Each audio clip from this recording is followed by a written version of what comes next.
오늘 말씀 제목 우리 같이 한번 읽어볼까요? 제목 같이 한번 읽어보겠습니다. 같이 한번 읽어보겠습니다. 시작. 부모. 네. vs는 이제 예, 이제 누구와 이제 싸움을 할 때에 싸움을 할 때에 그 이제 두 상대자를 이렇게 서로 이렇게 이름을 걸 때 중간에 vs라고 합니다. 부모라고 하는 존재가 우리에게 문제적 존재일까요? 아니면 부모라고 하는 존재가 우리에게 복된 분들일까요? 그런 제목입니다. 여러분, 이 질문에 대해서 어떻게 생각합니까? 부모 생각하면 뭐 지끈지끈하다. 문제 덩어리다, 진짜. 진짜 문제적 존재다. 빨리 안 가시나? 막 그렇게 생각하는 존재인가? 아니면 부모 생각하면, 부모님들 참 복된 분들이야. 부모님이 나에게 복을 이렇게 흘러 보내주셨지. 부모 때문에 내가 복된 것이지. 그래서 내가 지금도 부모가 계셔가지고 내가 더 복되지. 그렇게 생각을 하십니까? 어느 쪽이십니까? 어느 쪽이십니까? 문제적 존재라고 생각 안 하십니까? 어머니 생각하면, 아버지 생각하면 골이 지끈지끈한 거예요. 왼수 덩어리. 그렇게 생각하십니까? 어떻게 생각하십니까? 최근에 우리 사회가 급격하게 고령화 사회로 바뀌어서 갑니다. 유엔에서 65세 이상의 인구가 전체 그 나라 인구의 7% 이상을 차지할 때를 일컬어서 고령화 사회라고 그렇게 이야기한다고 그래요. 14%가 넘으면 초고령 사회다 그렇게 이야기를 한다고 그래요. 우리나라 사회는요. 2017년에 7.2%가 65세 인구 전체의 65세 인구가 7.2%가 됨으로 인해 가지고 고령화 사회가 된 거예요. 근데 작년은 안 했습니까? 2025년을 지나면서 우리나라는 14%가 넘으면서 초고령 국가 사회가 된 거예요. 우리나라 사회가 그렇습니다. 그래서 지금 우리나라는요, 초고령화 사회를 살아가고 있습니다. 그래서 나가보면 우리 친구들 많죠. 나가보면 이 파릇파릇한 이 친구들보다는 우리 또래가 많은 거예요. 그만큼 초고령 사회가 되고 이런 초고령 사회가 되면서 여러 이제 문제들이 이제 발생을 하는데 그 문제 중 하나가 일할 사람이 상대적으로 적어지는 거예요. 일할 사람이. 그리고 또 하나는 경제 성장이 둔화가 된다는 거예요. 이런 문제들이 뭐 이렇게 일어나기도 하지만 그 중에 이제 우리 가정과 관련된 이제 문제가 또 발생을 하게 되는데요. 그게 뭐냐니까 부모 세대가 가지고 있는 빈곤, 그 빈곤이 이제 문제가 되는 것입니다. 그리고 부양을 부담해야 하는 그 부양 부담이 증가가 되고 있다는 것이 오늘날 초고령 사회를 살아가고 있는 우리 가정에 들이닥친 문제입니다. 이러한 초고령 사회에 진입한 우리 가정에서 우리는 우리의 부모 세대를 문제적 존재로 볼 것인가 아니면 복된 분들로 볼 것인가 이거에 대한 우리의 개념 정리가 좀 바로 되어 있어야 할 필요가 있습니다. 우리가 개념 정리가 딱 바로 되어 있지 않으면요 그냥 세상의 시류에 그냥 이렇게 막 떠내려가는 것이에요. 그래서 세상 사람들이 생각하는 대로 매스컴이 이야기하는 주로 나오는 그 주로의 어떤 뉴스에 그냥 어느 감염이 되어버리는 거예요. 그래가지고 세상 사람들과 똑같이 부모를 그렇게 보는 것이에요. 그래서 개념을 딱 잘 잡고 있어야 합니다. 우리의 개념의 가장 중요한 근거는요, 성경입니다. 아멘이시죠? 성경이 우리 생각의 근거인 것이 맞는 것이죠? 아멘 하세요. 아멘 하세요. 아멘 안 하면 진짜 아멘 해야 돼요. 우리의 생각의 근거는 반드시 성경이다. 그래서 성경이 딱 그러하다면 우리의 생각도 딱 바꿔야 하는 거예요. 그게 생명이 있습니다. 생명. 그래서 오늘 설교의 말씀을 들으면서 우리의 개념 정리도 하고요. 나아가서 복을 받는 저와 여러분 자녀들 되시기를 바랍니다. 우리 시대 못지않게 빠른 사회적 변화를 경험하고 있던 한 시대가 있었다면요. 그 시대는 1세기에 로마 제국 하에 있었던 그 시대입니다. 소위 로마 제국이 전 세계를 지배하고 있을 때 로마가 지배하는 그 국가마다 내건 슬로건이 바로 이 팍스 로마나 아닙니까? 팍스 로마나의 외침 가운데서 식민지 문화, 그러면서 있어진 문화가 로마 문화가 점점 이제 사회의 파급을 이제 일어나게 시작했던 것이에요. 그래서 당시에 이제 기존 전통 윤리들이 이제 막 이게 막 변화를 막 겪어가는 것이에요. 그러면서 사람들을 해방시키기도 했지만 가정의 붕괴가 촉진되기도 했던 시절이 1세기의 로마 제국하의 그 시절이었습니다. 이런 시대에 바울 사도는 소아시아의 가장 로마적인 도시가 있다면 그 로마 도시가 바로 에베소입니다. 그 에베소에 복음을 전하면서 그들이 이제 복음을 또 받아들인 거예요. 그래서 그들이 예수님을 믿고 그리스도인이 된 그 에베소 교회를 향해 가지고 그리스도인들 가정, 어떤 가정으로 세워져야 할 건가에 대한 지침의 말씀들을 주신 것이에요. 그 말씀들이 어디 나오냐니까 에베소서 6장 2절 3절 저기에 나오는 것입니다.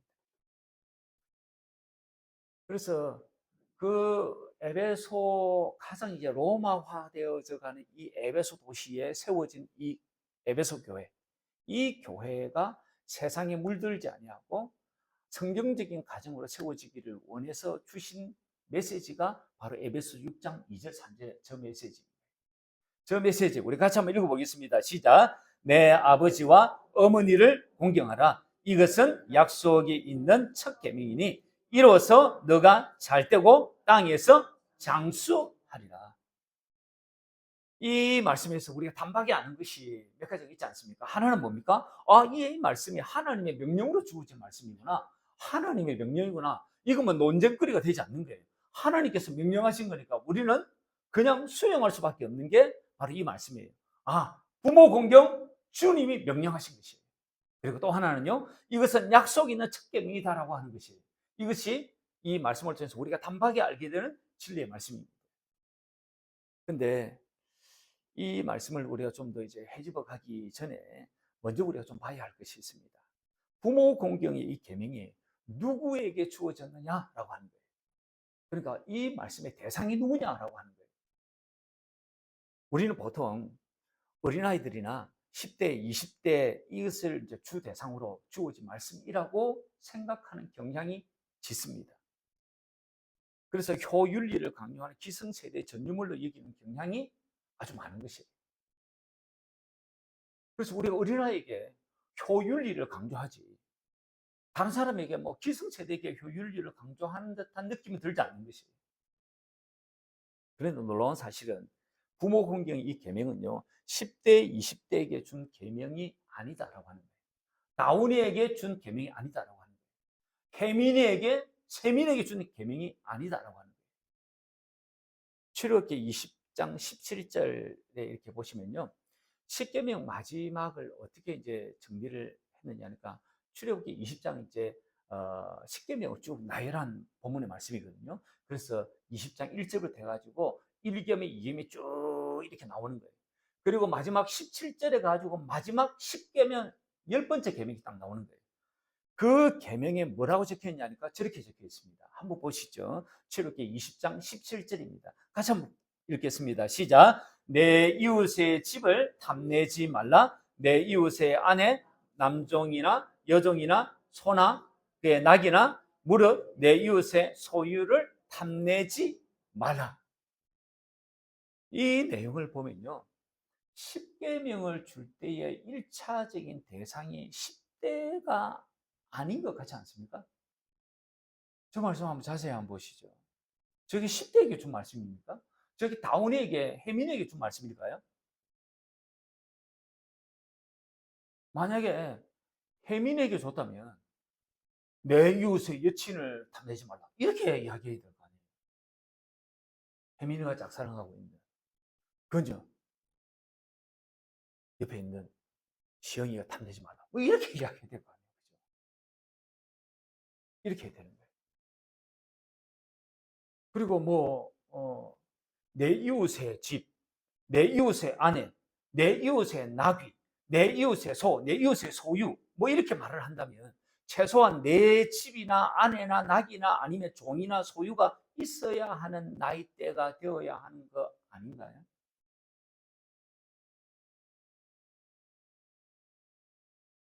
자기 소유가 있어야지. 자기 소유 내 것도 있는데, 내 소, 양도 있는데, 남의 것을, 남의 집의 것을 탐내지 말라. 이렇게 돼야 될 거 아니에요.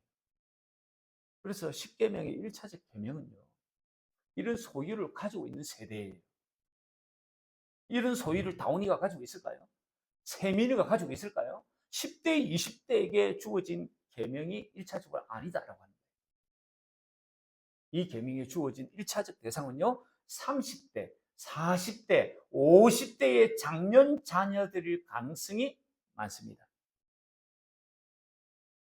이걸 누가 이야기를 했냐니까요. 총신에 이제 저도 이제 그분 아래에서 이제 구약학 공부를 했는데 김지찬이라고 하는 교수님이 이 십계명을 연구하면서 십계명의 제1차적인 대상자가 누구일까? 그것에 대한 연구를 하면서 그분이 했던 말이에요. 저도 여기에 상당히 공감이 되는 거예요.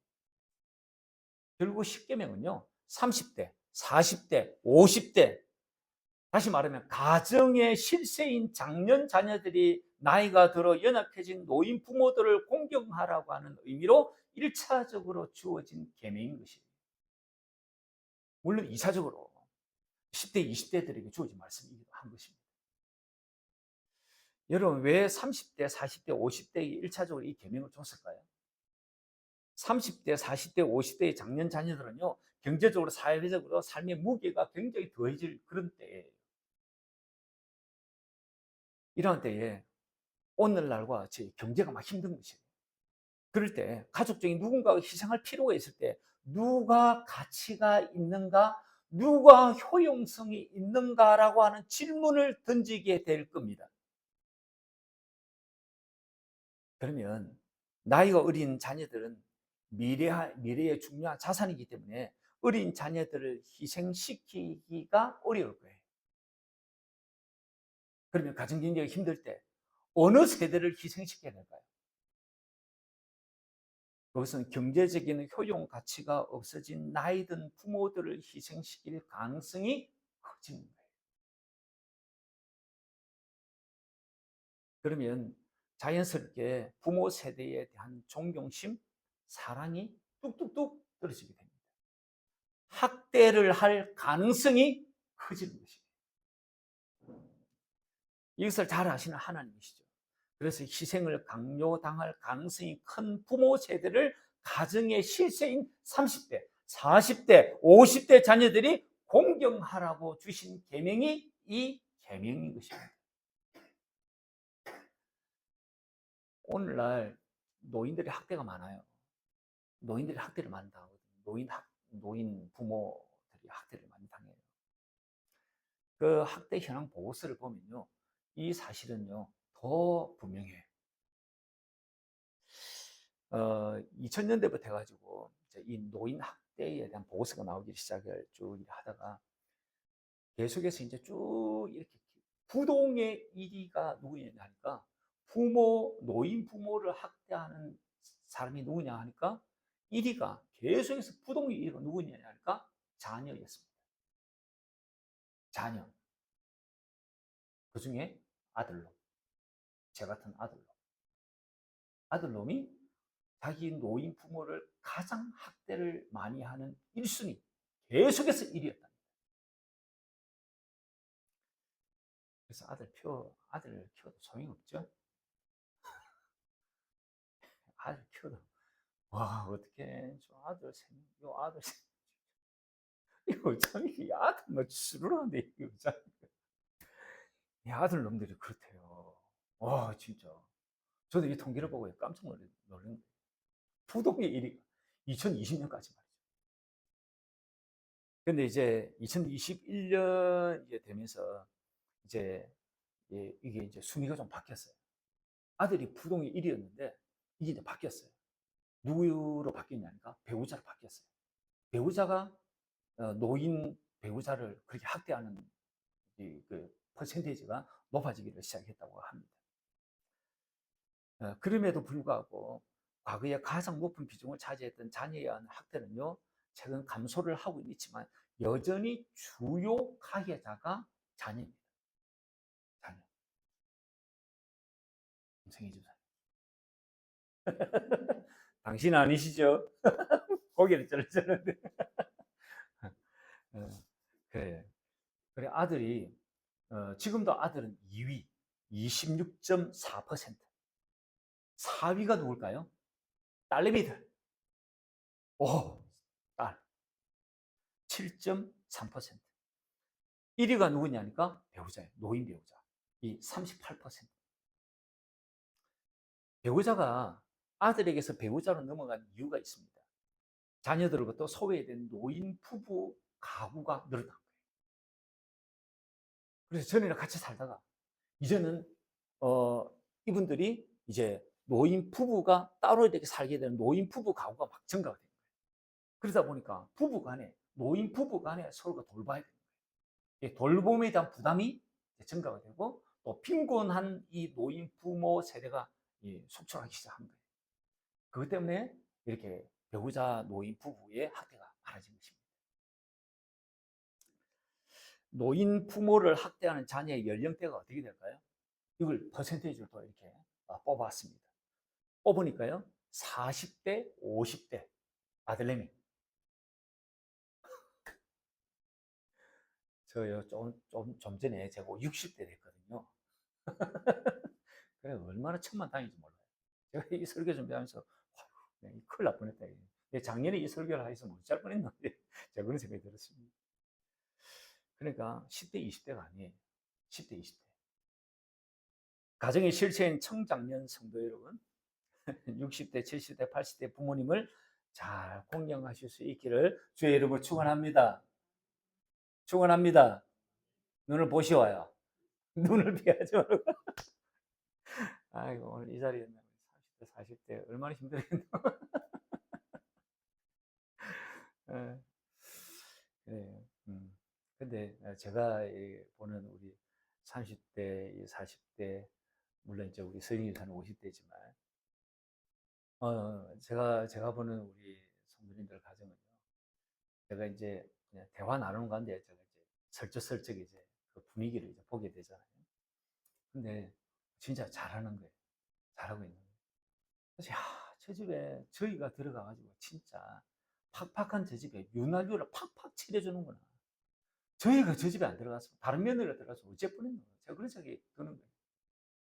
그래서 야, 저 집에 시어머니, 시아버지가 갈까? 저 고마움을 알까? 저 그런 생각 막 들어요. 그리고 뭐 어떤 집은 딸같이 막 지내는 거예요. 딸같이. 그래서 진짜 참 그래 참 우리 교회 성도분들이 참 잘한다. 제가 그런 생각 참 너무 감사가 되고 이 설교를 준비하면서도 참 제가 너무 기분이 좋은 거예요. 근데 이 말씀을 듣고 이제 부모를 섬기라고 하니까 자 이제 안다고 해서 또 잘 이렇게 다 지킬 수 있는 건 또 아닌 거예요. 먹고 살기도 어렵고 또 자녀들 경건하게 양육하는 거 정말 쉽지 않은 거예요. 근데 거기다가 부모 공경하라고 하니까 진짜 이게 만만치 않은 거예요. 아마 이것을 하나님께서도 알고 계셨을 겁니다. 근데도 에베소서 아까 우리가 봤던 그 말씀 한번 보시죠. 에베소서 6장 2절 3절의 말씀 이렇게 한번 보시면요. 내 아버지와 어머니를 공경하라. 이것은 약속이 있는 첫 계명이니 이로써 3절을 보니까 너가 잘되고 땅에서 장수하리라 이렇게 명령하신 것입니다. 그러니까 저 말씀이 명령으로 주어진 것이구나. 그래서 저 말씀은요, 선택 상황이 있는 게 아니에요. 해도 되고 안 해도 되는 게 아닌 것이에요. 그리스도인은 부모 공경을 그냥 명령이에요. 그냥 죽었다 생각하고 해야 되는 것이에요. 명령으로 주어진 것입니다. 거기다가 약속 있는 보장도 하신 것이에요. 그리고 딱 보면, 이 3절을 딱 보면, 질적인 행복은 잘 되는 삶을 살게 해주시는 것이구나. 주님, 부모를 공경하면 내가 잘 되게 되는구나. 형통한 삶을 살게 되는구나. 주님께서 이렇게 약속을 해주신 거예요. 양쪽으로는 어떻게 되냐니까, 장수하는구나, 장수. 요즘 뭐 100세 시대라고 해도 장수하는 게 뭐 크게 복이 아니다라고 생각하는데, 아니요. 숨이 깔짝깔짝 넘어갈 때 되면요, 그렇게 오래 살고 싶은 것이에요. 그 거짓말 중에 하나, 부모님들이 하는 거짓말 중에 하나가 그렇다고 그러죠. 아이고, 빨리 죽어야겠다. 빨리 죽어야겠다. 그것처럼 거짓말 또 없다고 하잖아요. 아니, 진짜 장수하는 것이요, 굉장히 좋은 복이에요. 그리고 그렇게 살고자 하는 욕구가 우리 마음 깊은 곳에 있어요. 그래서 장수를 약속을 하십니다. 이걸 딱 보면요, 인생의 축복의 길과 성공의 복이 여기에 딱 있다는 것을 보게 됩니다. 원래 십계명은 두 개의 돌판으로 나뉘어져 쓰여져 있어서 모세에게 그렇게 전달이 된 것이지 않습니까? 첫 돌판에는 우리가 아는 대로 1계명에서 4계명, 하나님과 인간과의 이 대신 관계의 기록들이 적혀져 있다라고 우리는 알고 있습니다.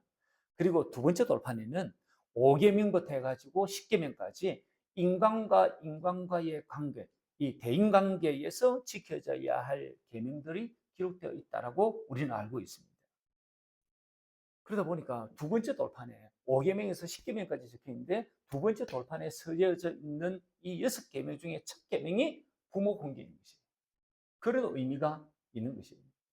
근데 이거보다 더 중요한 의미는요, 첫째라고 하는 것은요, 순서의 의미에서도 첫째이지만 가치의 측면에서도 아주 중요하다는 의미가 첫째인 것이에요.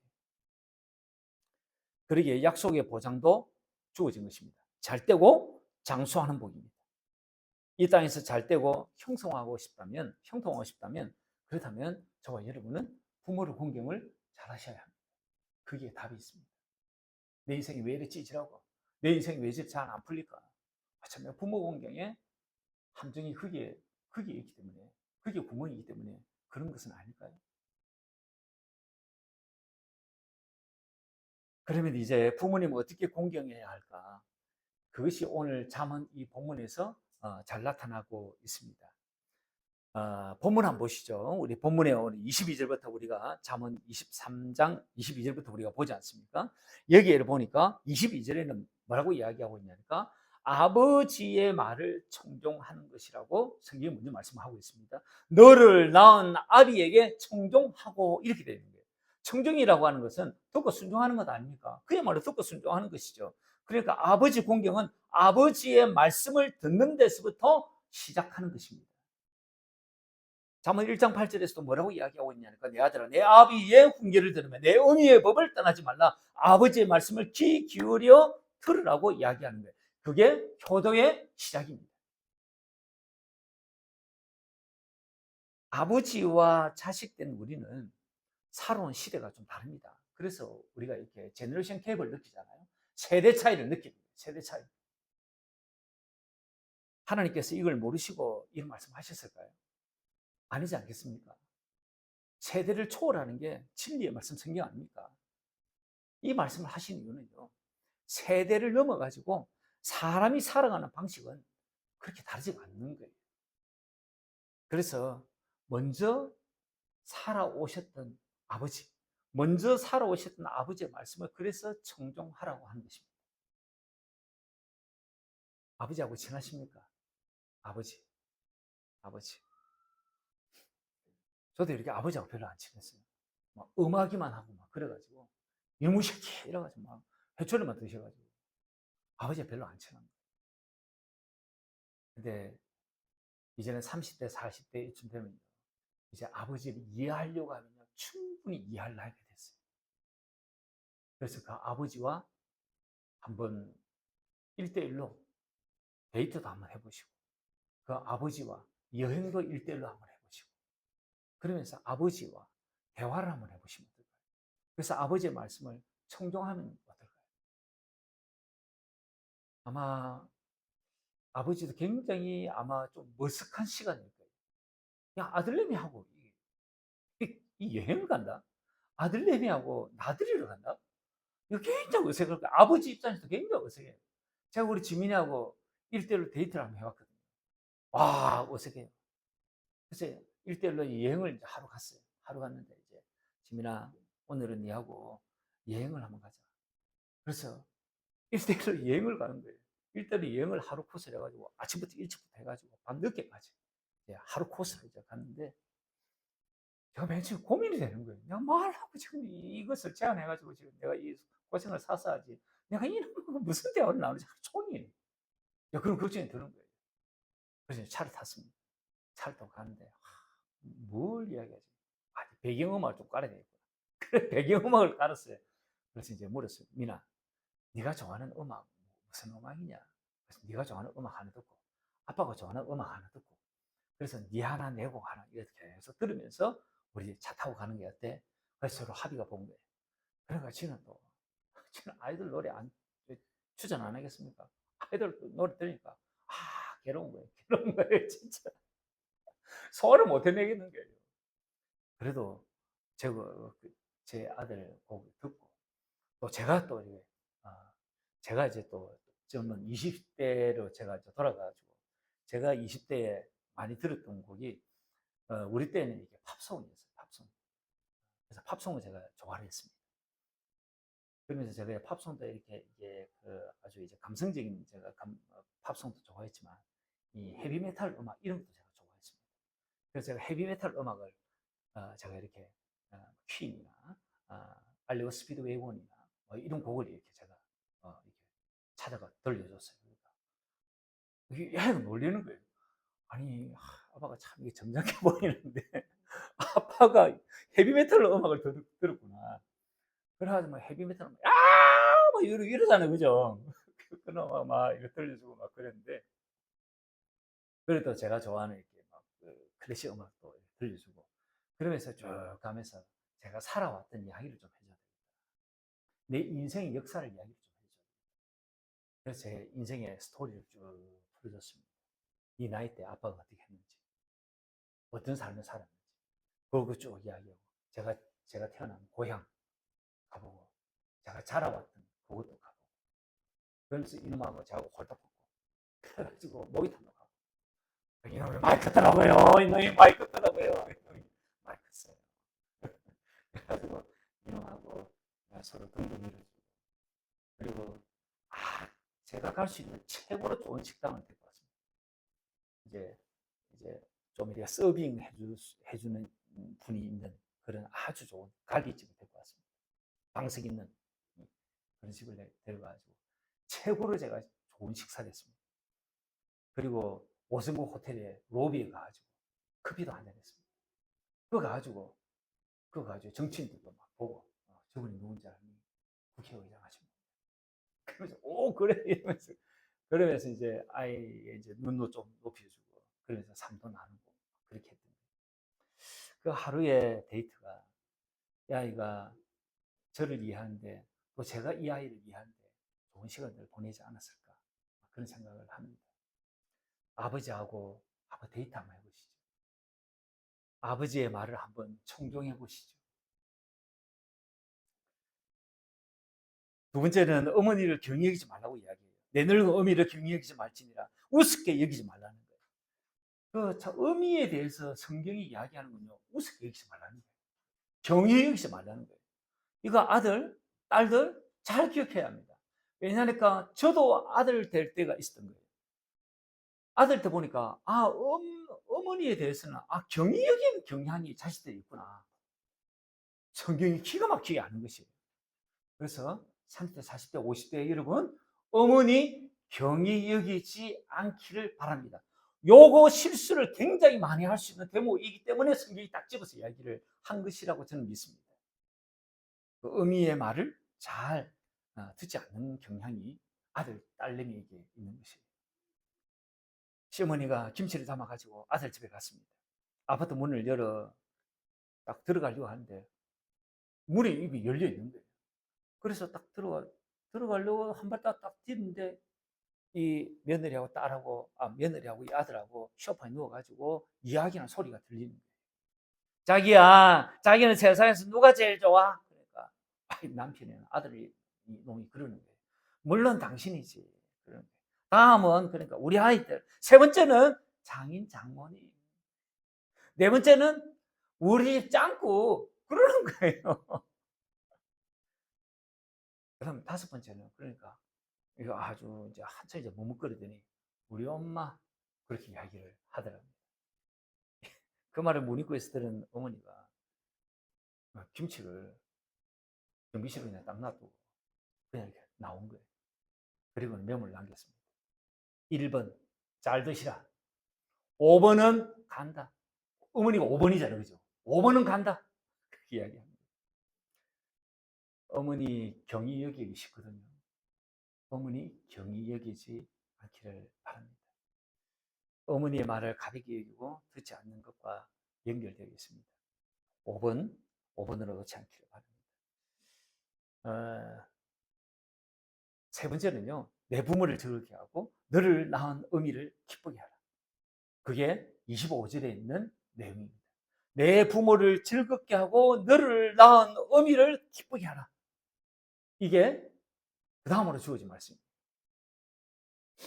그 다음에 또 하나 보시죠. 네 번째는 뭐니까 내 마음을 주라고 26절에 말씀하고 있는 거예요. 내 아들아, 내 마음을 내게 주면 어미에게 아비에게 너의 마음을 주라고 이야기하는 거예요. 그리고 너 눈으로 내 길을 즐거워할지니라. 아버지, 어머니가 갔던 그 길 너가 좀 즐거워했으면 좋겠다. 이 말씀을 지금 하고 있는 것입니다. 자녀들은요, 부모에 대한 효를 병간호하는 거나 아니면 경제적으로 지원해 주는 것으로 내가 효를 한다라고 생각하는 경향이 많대요. 자녀들은. 근데 부모는 어떻게 생각할까요? 부모도 경제적인 지원을 해주면 효를 잘한다고 생각할까요? 물론 뭐 그런 경우도 있겠죠. 근데 의외로 부모는요, 자녀가 자주 찾아오거나 안부 전화를 하는 등 정서적 지지를 가장 원한다고 합니다. 정서적인 지지. 그래서 오늘 본문에서도 말씀하기를 너 마음을 달라고 이야기합니다. 자식들 너희들의 마음을 부모인 내게 좀 달라고 이야기를 하는 것입니다. 부모님에게 마음으로 다가갈 수 있기를 바랍니다. 근데 그렇죠. 저는 지금 이거 가장 일반적인 말을 하는 것이에요. 근데 각 가정들은요, 케이스가 다 달라요. 케이스가 다 달라요. 아무리 자식인 내가 마음으로 어머니에게 아버지에게 다가가려고 부담이 애쓰는 거예요. 그럼에도 불구하고 어머니 아버지가 그렇게 다가가는 내 마음을 몰라주고 막 나를 힘들게 할 때가 있는 거예요. 그럴 때 있어요. 그런 부모님의 케이스도 있는 거예요. 그래서 부모님으로부터 딱 떠올리면 뭐 효도하라, 막 공경하라 이런 말 들으면 너무너무 마음이 든 자식들도 있어요. 그런 케이스에 자식들이 있어요. 그런 경우를 다 지금 이렇게 이야기하는 것은 아닙니다. 일반적인.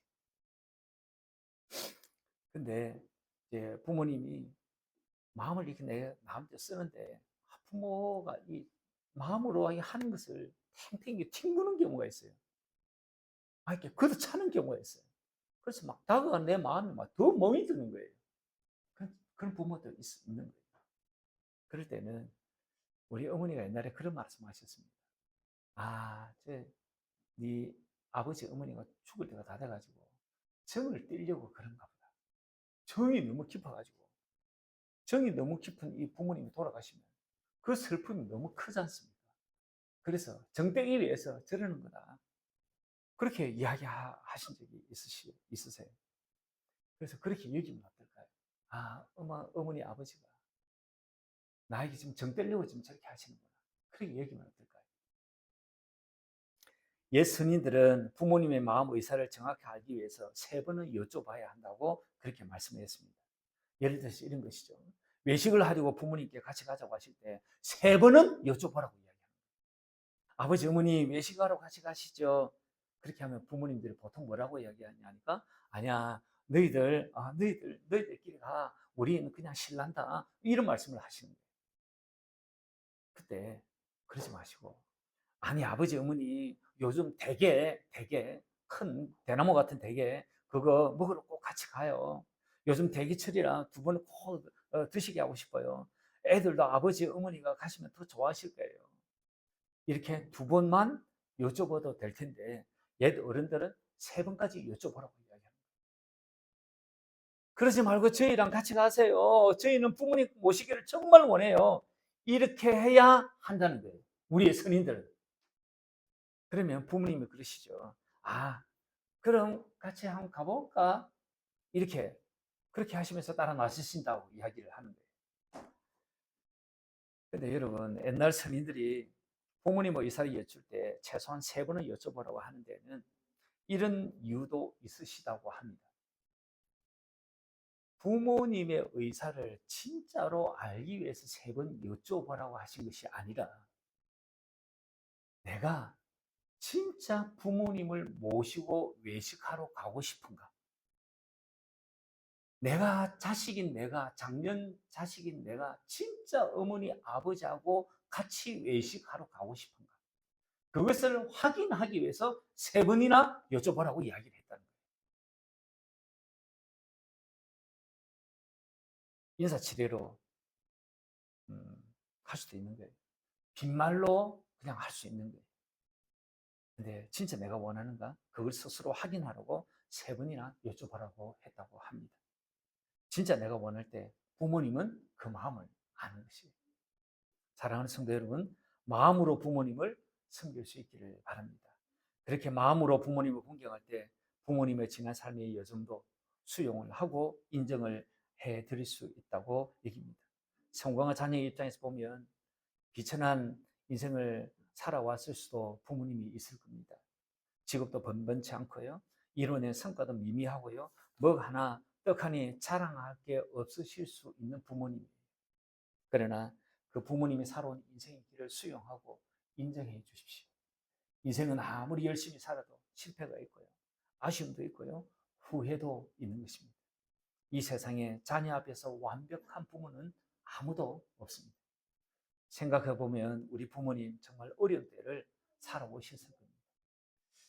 생각해 보면 그 오목한 시절을 버티시고 또 포기하지 않고 살아오셨다는 그것만으로도 우리는 정말 감사하고 고마워해야 하지 않을까 싶어요. 사랑하는 성도 여러분, 부모님의 삶을 마음으로 수용하고 인정해 드리시기를 바랍니다. 마지막으로 제가 1분만 더 하겠습니다. 마지막으로 이 5계명, 부모를 공경하라고 하는 것은 이 옛 언약이에요. 모세의 율법이에요. 오늘 성령 시대를 살아가는 우리는요, 새 언약으로 살아가야 해요. 그리고 그리스도의 율법으로 이 계명의 말씀을 지켜가야 합니다. 부모님과의 갈등이 있으실 때 아들은요, 아버지와 갈등이 있을 수 있고요. 딸은 어머니와 갈등이 있을 수 있는 거예요. 그때마다 새 언약을 믿는 나는요, 이 문제를 가지고 주님 앞에 가지고 나가야 합니다. 그래서 갈등이 있을 때 이 문제를 가지고 주님 앞에 가지고 나가가지고 주님께서 내게 베풀으신 사랑이 어떠한가? 또 주님께서 이 부모님과의 갈등의 문제와 유사한 상태의 말씀을 또 보게 하실 거예요. 그래서 그 사랑을 보면 주님의 그 사랑이 내게 흘러도록 그 사랑으로 다시금 내 갈등이 있는 부모님을 그렇게 그 사랑으로 다가가는 것입니다. 이게 될까 싶은데 이렇게 믿음으로 한번 굳건하게 믿고 한번 해보시죠. 그러면 내가 상상치도 못하는 주님의 마음을 제게 부어주실 때가 있는 거예요. 그래서 그것으로 부모님을 공경하고 살아갈 수 있기를 바랍니다. 그래야 내가 잘되고 땅에서 장수하는 복을 누립니다. 사랑하는 성도 여러분, 부모는 문제적 존재가 아니라 복을 주시는 통로